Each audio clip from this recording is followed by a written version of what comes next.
Daddy, where did the blue side go?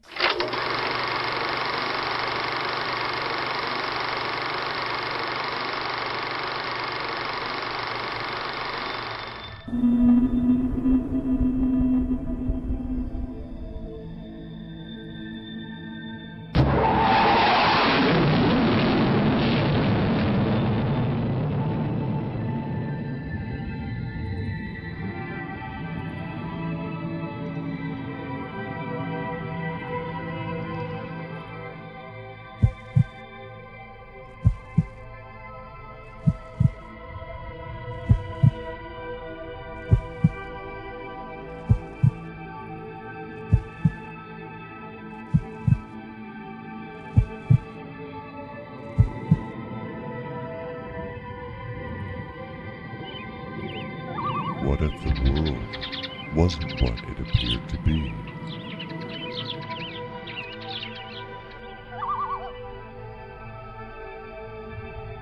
Would you be able to tell the difference?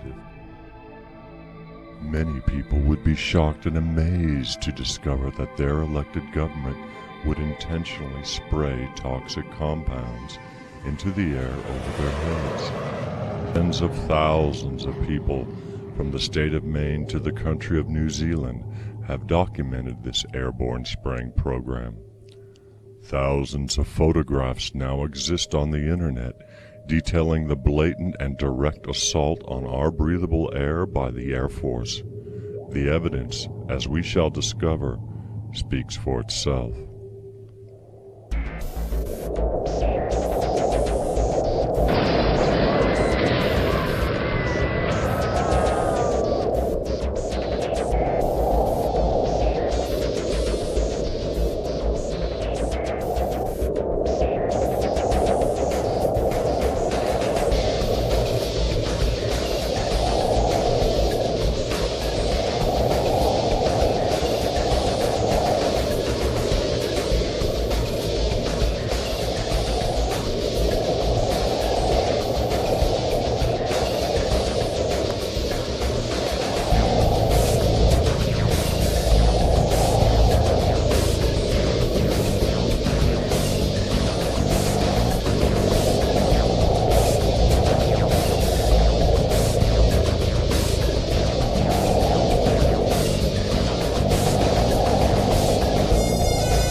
How could this happen? Why is it happening? Who is spraying us? What is in the chemtrail soup that we are helplessly ingesting?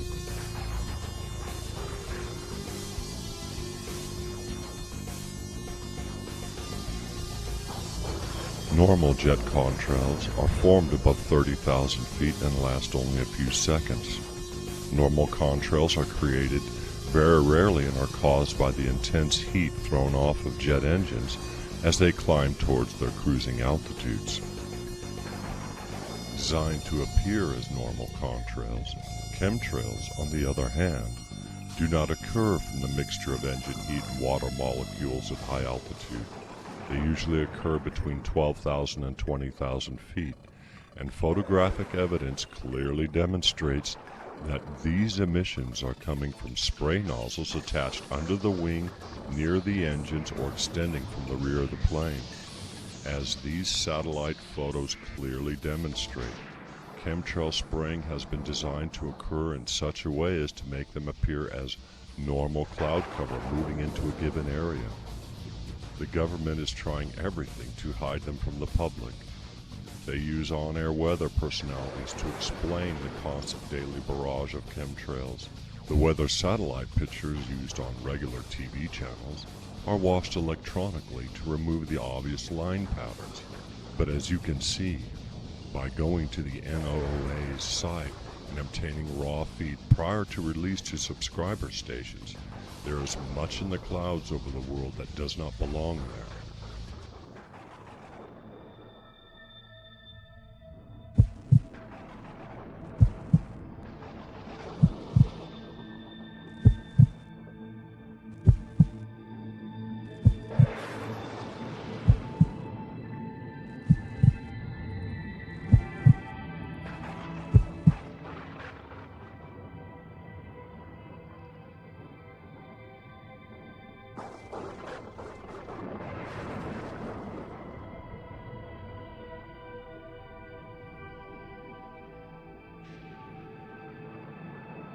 Studies done by independent laboratories indicate that the following elements can be found in chemtrails as well as in our rainwater. One scientist in California, using the proven NASA technology of resonance imaging, verified these elements as well as many others. It has been found that polymer fibers are used as a binding agent for the desiccated red blood cells. These blood cells are peppered with pathogens known to be harmful to human health. Over a 3-year period starting in 1999, researchers have discovered a veritable shopping list of these pathogens in increasing strength. Many doctors and hospitals have, since 1996, indicated that death and illness of their patients from unknown airborne elements has increased a whopping 3,000% over previous years. It would appear by these facts that the evidence indicates a starting of the chemtrail spraying program since about 1987 in various test regions in the Southwest and full-blown chemtrail activity against the citizenry since 1996. Try this interesting test yourself. Go through the photos of you and your family as far back as you can and see if you can find any chemtrails in these pictures. One of our producers has found photographic evidence as far back as 1984. National Geographic magazine, well known for their excellent outdoor photography, shows the appearance of chemtrails in that same year. A perusal of back issues from your local library of any outdoor magazine, such as Field and Stream, will show chemtrails over U.S. cities as early as the mid-1980s.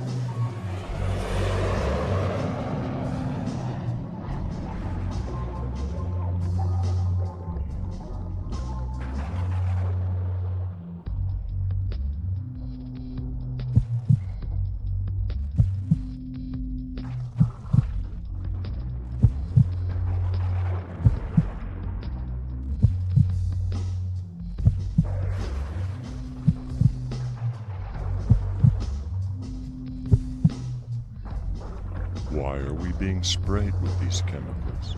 To what purpose? Much speculation has been spent on the reasons. The Air Force has undertaken a multi-year program spanning several years, ranging from protection from the sun, reducing global warming, weather modification, to population control.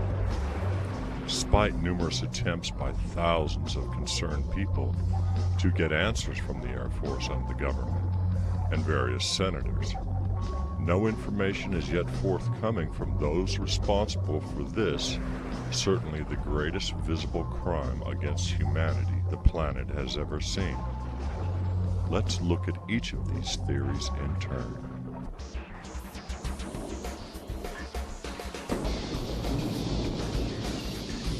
One of the first theories to appear by disinformation artists was that chemtrails were here to help us from the damaging effects of the sun's rays. At first blush, this appears to be plausible, but it does not explain the well-documented sprayings of aircraft mainly over large population centers, while ignoring obvious hot spots like barren deserts that might deserve such constant daily spraying. This explanation also doesn't cover the desiccated red blood cells loaded with harmful pathogens. This theory was further weakened when it was discovered that much of the spraying happens to occur at night under the cover of darkness. Clearly, protection from the sun's rays is simply misinformation dangled to those who are chemtrail aware so that they would go back to sleep.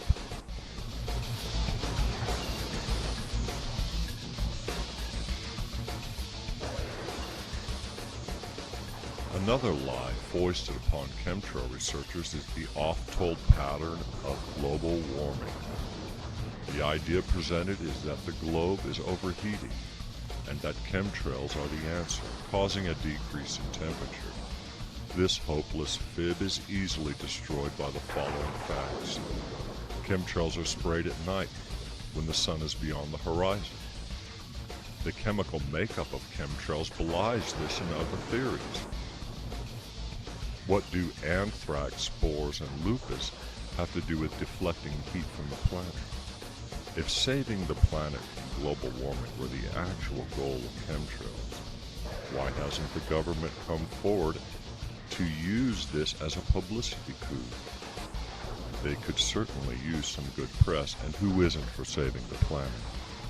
Yet another idea presented is that our and other countries have gone over the edge and are playing God with the weather.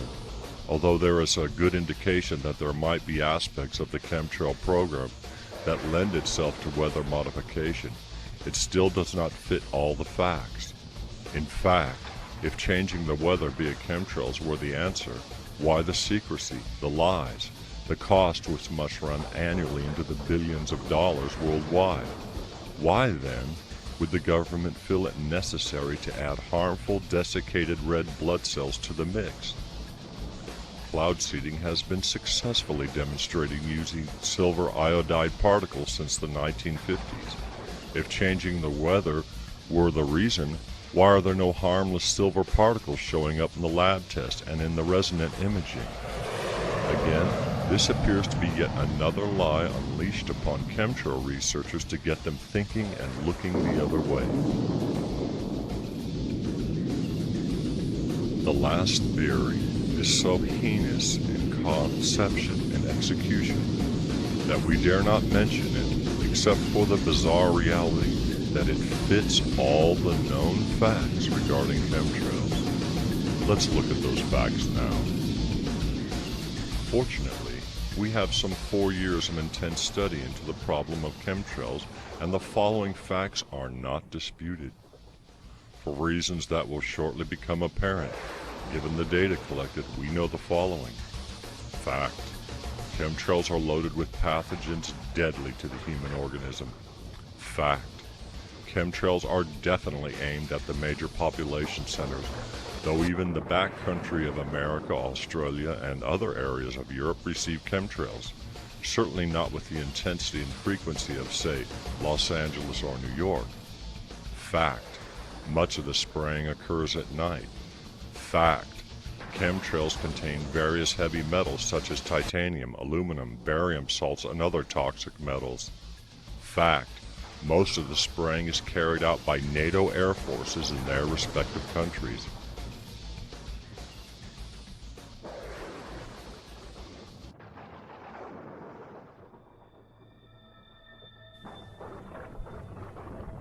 What can we deduce from these facts? Very little.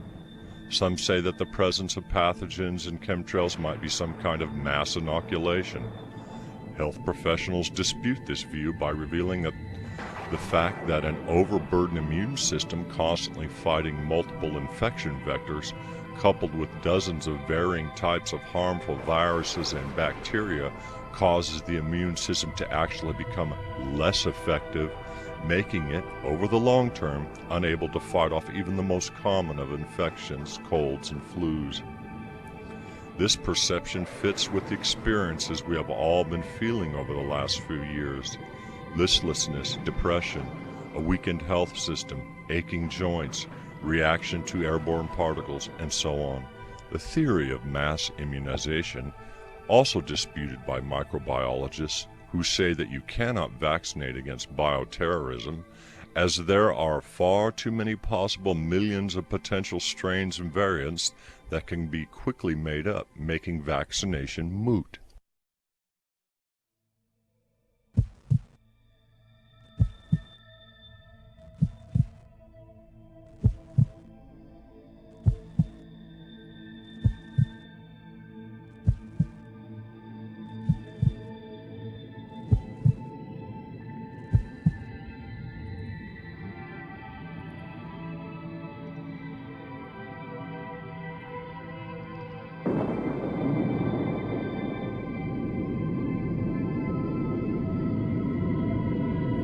In 1991, America was at war with Iraq in what is now known as the Gulf War.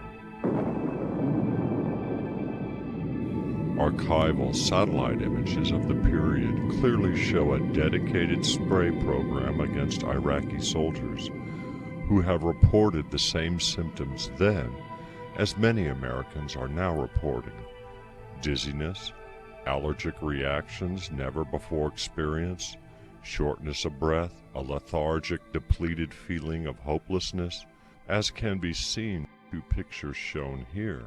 Whatever was aimed at the soldiers of Iraq in 1991 is currently being aimed right now at millions of people each and every day across the globe.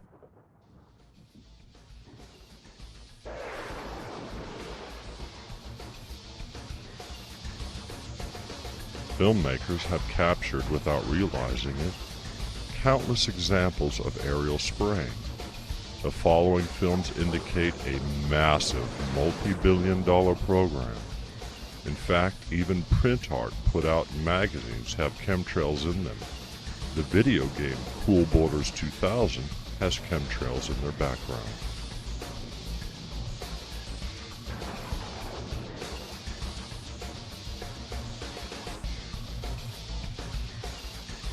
Researchers have gone to great lengths to contact dozens of senators and congresspersons, as well as the military, to no avail. In addition to seeking out answers from our elected leaders, which have proved fruitless, there exist petitions signed by thousands of people worldwide, which have been sent to various government leaders. These petition signers include scientists, school teachers, police officers. Veritably every profession and discipline has observed this phenomenon and has demanded answers. None so far are forthcoming. Again, the government's response to this has been silence or denial that chemtrails exist, the usual answer being that these are normal contrails. Dozens of letters exist on the internet from congressmen and women denying chemtrail activity. The Environmental Protection Agency has flatly declined air test samples sent into them.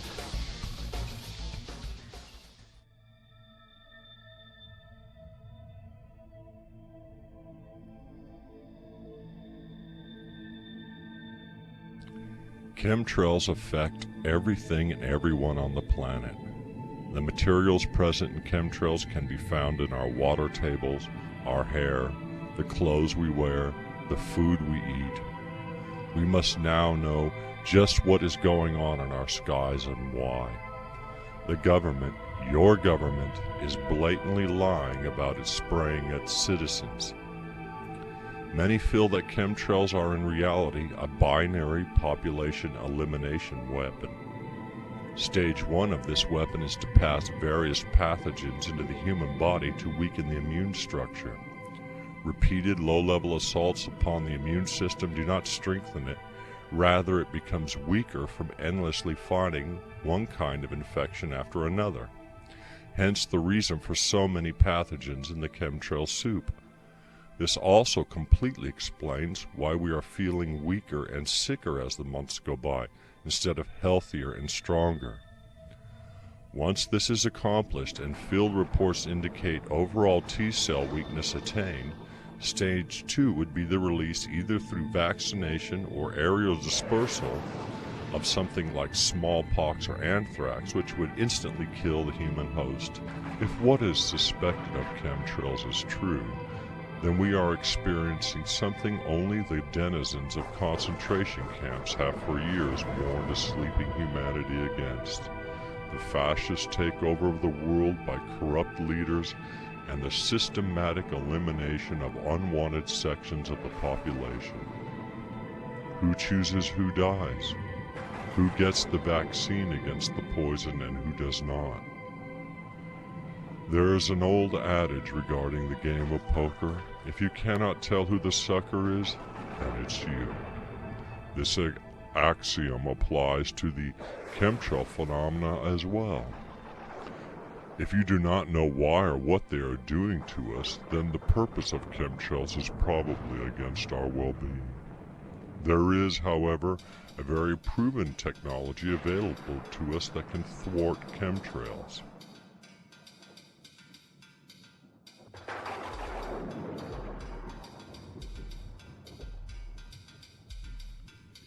Inventor Wilhelm Reich is credited with creating the first known orgone eliminator, or cloudbuster. Originally designed to help bring in rain to areas plagued with drought.